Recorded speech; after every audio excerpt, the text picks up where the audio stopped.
Hey guys, welcome back to Nat20 Gaming. Last time we spoke, I promised you that I'd show you how to do metallics. Today we're going to work on the bruiser that's got a couple nice pieces of metal on him and the brain in a jar. Since you last saw me, I did a nice green on the bruiser's gloves to offset the pale green of the leather on his skirting and boots, and I may actually end up adding a little bit more green wash to those just to make them blend a little better. And I've done a base coat with the Vallejo surface wash, and as I said in one of my previous videos, it just has to be on the surface. So there are a couple spots here that are not completely black and covered, but that's intentional because it helps with a realistic aged metal look. Now originally I had been thinking about doing some object source lighting on the brain in a jar to make it look like the brain was glowing, but I figured I would go with more of a steampunk appearance. And while a glow looks good from steampunk, it's not really within the aesthetic. There are a couple subgenres in which that works, but that's not what we're going for. So for these two pieces, I don't know if you've seen the brain in a jar, I decided that I was going to make the actual container for the brain, and that's this piece here. Well, these two pieces here. I was going to make those a nice burnished bronze with some metallic highlights, well, with some steel highlights, and then the legs were going to be the exact opposite, steel with some bronze highlights on them, and the whole piece goes together like so, and the brain goes inside. Several people have asked me how you do small pieces where everything has to be covered that don't have a base, and that's why I have inserted a pin into the brain. I'll be painting that as we go. And for this guy, I figured his chest piece would look really good in steel, as would the back piece, but his shoulder plate would look good in a brighter gold. So the first step in all of this is to actually pick your colors. And for the bruiser's shoulder piece, I'm going to use Formula P3's Roulette Gold, though any bright gold I think would work for that. For the burnished bronze, I'm a big fan of P3's Blighted Gold, but Hepshut Copper from Games Workshop, or even just an antique gold, or I've got a color that's called espresso. It's a metallic espresso. It's a dark, and you can see it right there, it's a dark gold. All of those will work for what we're doing, but that's what I'm gonna do for my golds is these two colors. That's gonna be his shoulder plate, and that's gonna be on the brain in a jar.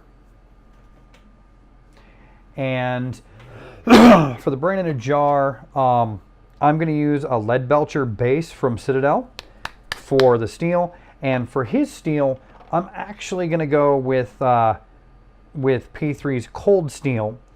And once I get these base coated, and I'm going to go into time lapse here in a second, you take those colors and you apply them, and then we'll follow up.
we're back.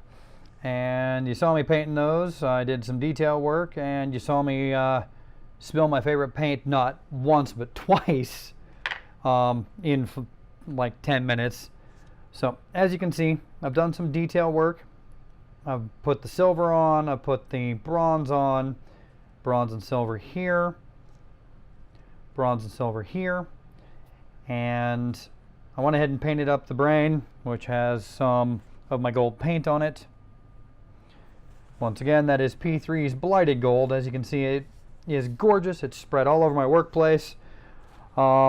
If you do something like that, I don't know if you noticed in the video, but I managed to spill it on my figure. I got a huge glob on his shoulder. Literally, just instantly take it and dip it in your paint water. Swish it back and forth just like you're doing a quick clean on your brush, and it should come off. As you can see, the big guy no longer has a giant glob of burnished gold all over his shoulder. I managed to get it on my water cup. I managed to get it pretty much everywhere. Fortunately, it didn't land on any other of the pieces I'm working on, so I seem to be pretty good there. Though I did waste, well, most of a jar of my favorite paint. While we're talking about that, that's something that you want to keep in mind when you have a favorite color. Keep multiple pots of it. When you go to the store, buy a couple of them, because accidents are going to happen, and since your favorite paint is the one you're going to have open most of the time, it's going to be your favorite paint. So have a couple spares. I've got a couple spares. So hopefully this really won't make that much of a difference. Now, the next step on this decent metallic is going to be to mix up a black wash. We're doing it exactly like we did the last time. You're going to take a couple drops of black, and in this case, I am literally using just the Craftsmart, Walmart. I can't remember if Craftsmart is Walmart or if it's Michael's, but it's just cheap black paint. And then you're going to take, normally I use a pipette. Today I'm going to show you the technique using a brush. Just take it, get extra water on your brush, and you're going to mix it in. Now the ratio, it depends on the paint, depends on the pigment density. When you're using cheap paints, it's not as much water because the cheap paints don't have the pigment density that the expensive paints do. The target that you're going for on this consistency is what we call runny. Watery but not runner. Sorry, runny but not watery. When you turn your palette at a 45-degree angle, as you see, it doesn't go past what we've already got wet, and that's what you're looking for. If you get it too thin, it's not going to have any color density on the model, and you're just going to waste your time. You have to put 3 or 4 coats on it, and then you're literally just going to take it, make sure it's not completely saturated, and brush it on.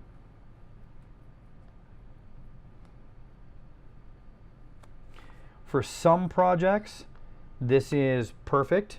It's done right there. For other projects, you've got additional steps. Both of these, we're going to have additional steps. But you want to cover all of your metallics with this black wash we just did. And when I say all, I mean every angle that you can think of.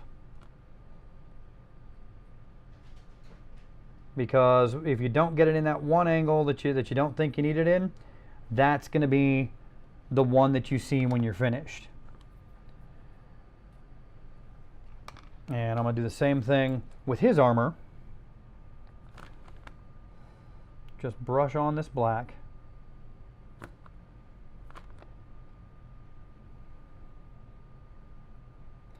And as you can see right there, that looks like relatively realistic steel. With the steel plating on this, I may actually just leave it like that because it looks like hammered steel, which is a very good fantasy look. Got a little bit much there. So once again, when you're using thin paints, you can literally use a brush that's dry and pull most of it off. And I'm going to do his shoulder plate.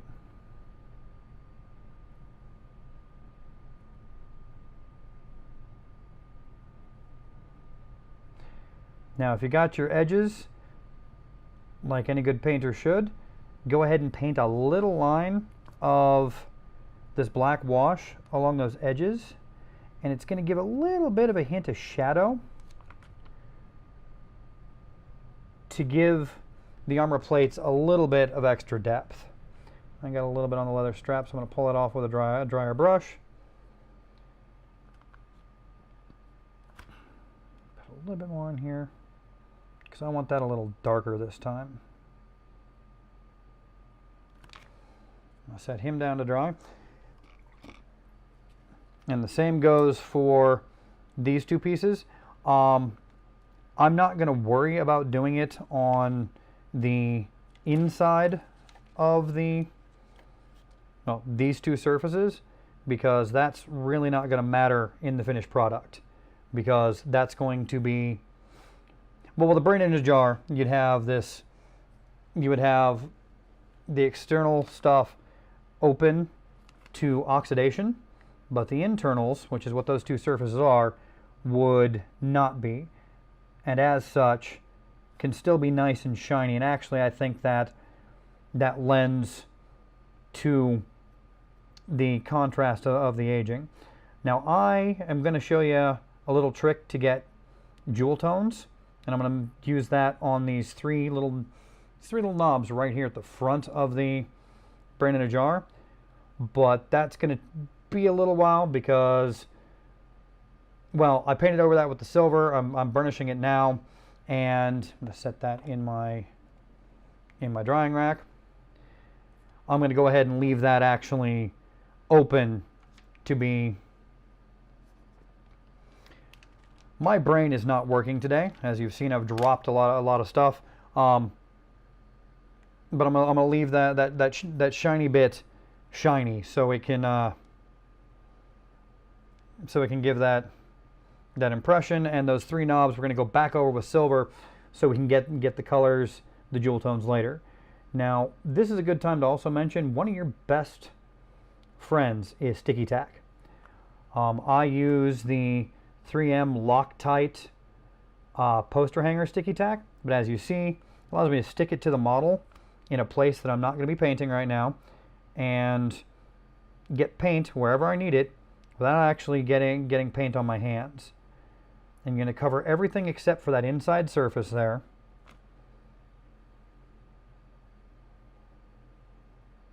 Just like that. And then you're going to let that dry. And here in a second, you're going to see my dry time logo, my dry time graphic, and we'll be back in a couple.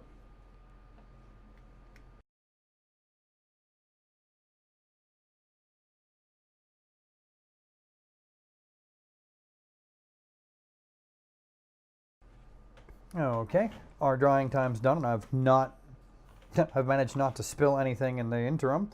Just checking my fit on the parts. As you can see, we've got a lovely burnished silver there and some very nice burnished bronze. And if you take a look there, I purposely left brush marks on the top there, so it actually gives it a nice aged appearance. But that's not all we need to do. And if you take a look at his chest plate, we've got a very nice tarnished steel and a tarnished gold there.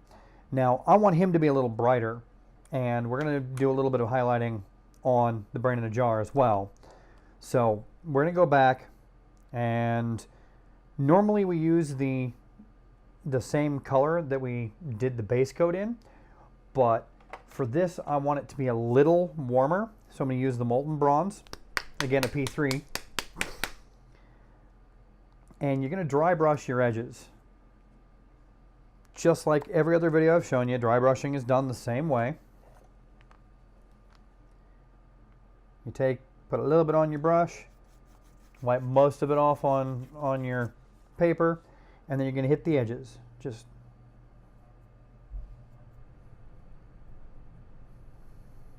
like so. Actually need a little more.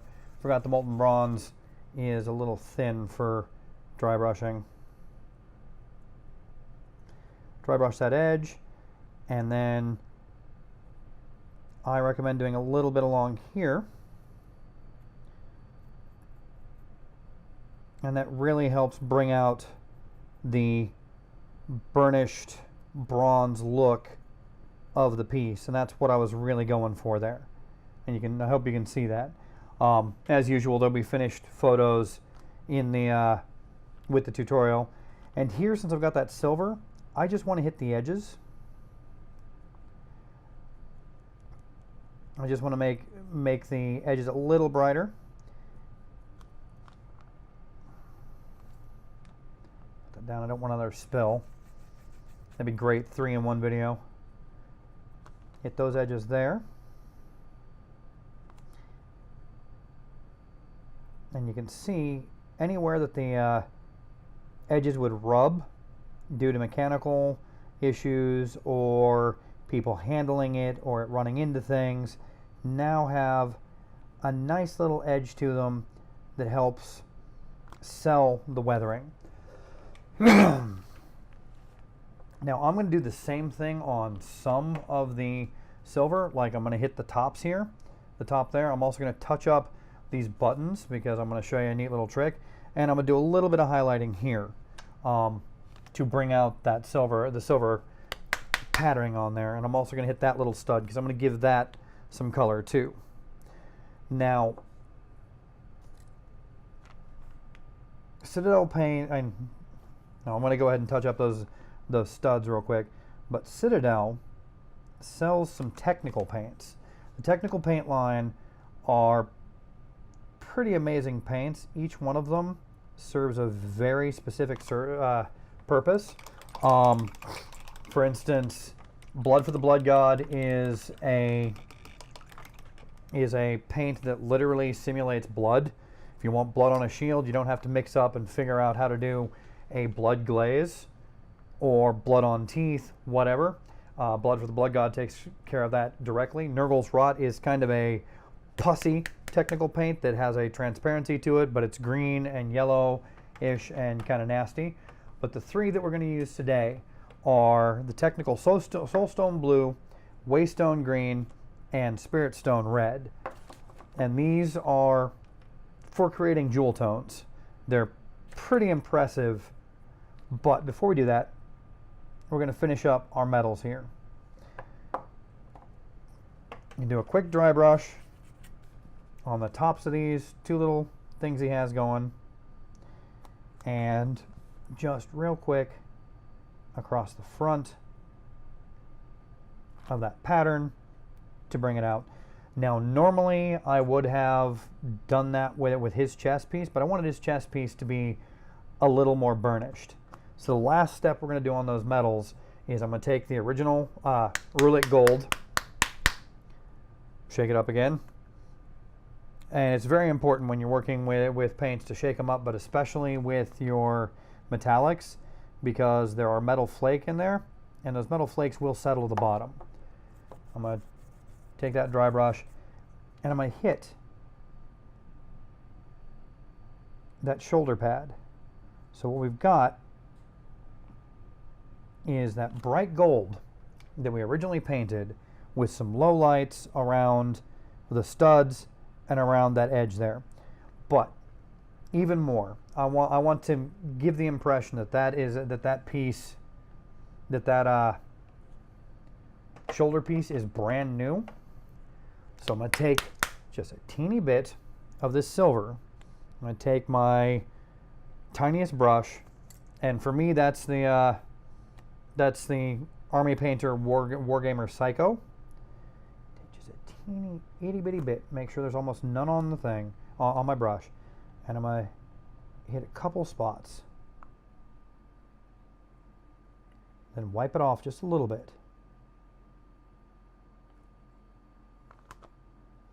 And what that does is it gives it a highlight that is brighter than its original gold, but as long as you wipe it, you can't really tell that it's silver. Of course, you get some on your fingers. I found that this technique doesn't work really well when you're using gloves, so you have to get a little messy there. But as you can see on that shoulder plate, I'm going to zoom in for you.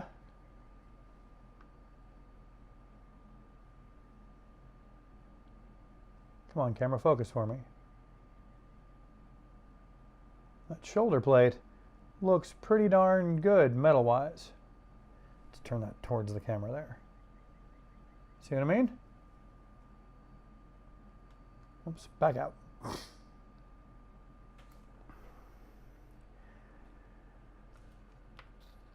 And I'm going to also dry brush a little bit of the silver here. I'm just going to hit the parts that would be exposed and then a little bit of the bronze so we can get those legs finished out. But basically doing decent metallics while not doing a non-metal metallic is all about put down a base coat, then do a dark wash, and then lightly dry brush everything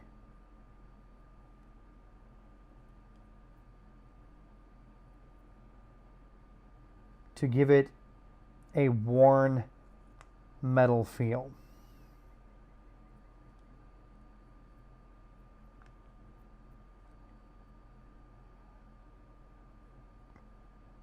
And it's very, very light because a little bit of this, of these metallics, goes a long way on this. Now, one thing you need to remember when you are dry brushing is to make sure that your brush, I know it sounds kind of ridiculous to say, is really dry before you apply the paint.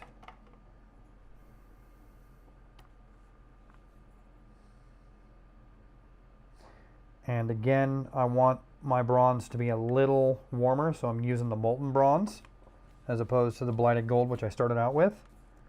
And I'm literally just going to hit the very edges of those to give them just a little bit of shine and definition while still keeping the burnished look to it. Now what this does, by leaving those lowlights like that with the black in it, is to make it look like it's dirty and old and been used, which is exactly the way it should be. And that's how you do your basic metallics. I'll have the finished product posted on the website here in just a little while, along with this tutorial. But that's how you do your metallics. You got your steel, your burnished bronze, your bright gold, your more weathered steel, and join us next time on Nat 20 Gaming.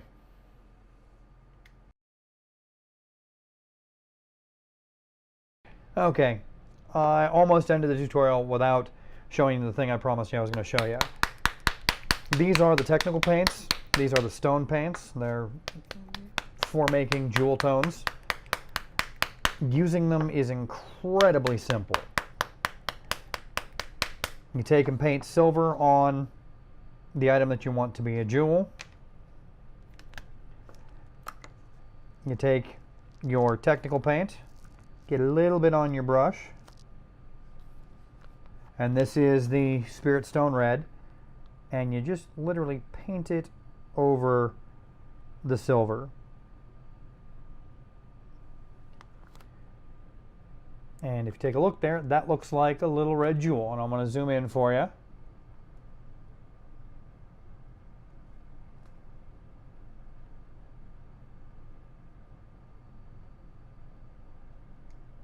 I mean, it is that simple. The technical paints, I'll say this, I was against them at first because they took and made things that were used to be complex and made them really simple. But now I'm guilty of using them all the time because they takes something that used to be really complex and has made it really simple. And this is going to be the Soulstone Blue on the middle one.